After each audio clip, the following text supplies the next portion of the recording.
ఓం నమో నారసింహాయ. కార్తీక పున్నమి సందర్భంగా ఈ నెల 15వ తేదీన సింహాచలం దేవస్థానం వరాహ పుష్కరిణిలో పుణ్యనదీ హారతి కార్యక్రమం నిర్వహించనున్నారు.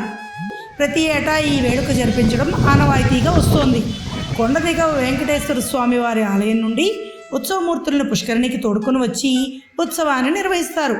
సాయంత్రం వేళలో జరిగే గంగాహారతి సంబరానికి దేవస్థానం ఏర్పాట్లు చేస్తోంది.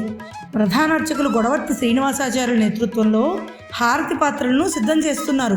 ద్వయ, పంచ, అష్ట, నక్షత్ర, కుంభహారతులు ఇవ్వడానికి అవసరమైన ఏర్పాట్లు జరుగుతున్నాయి. ఉత్తరాదిలోని ఋషికేశ్, హరిద్వార్, వారణాసి క్షేత్రంలో గంగానది ఒడ్డున జరిగే గంగాహారతి తరహాలో ఈ వేడుకను నిర్వహించేందుకు పుష్కరిణి గట్టు వద్ద ప్రత్యేకంగా వేదికలు ఏర్పాటు చేస్తున్నారు. గత ఏడాది ఈ ఉత్సవం ఎంతో వైభవంగా జరగడంతో ఈ ఏడాది భక్తుల సంఖ్య పెరిగే అవకాశం ఉంది. ఓం నమో నారసింహ.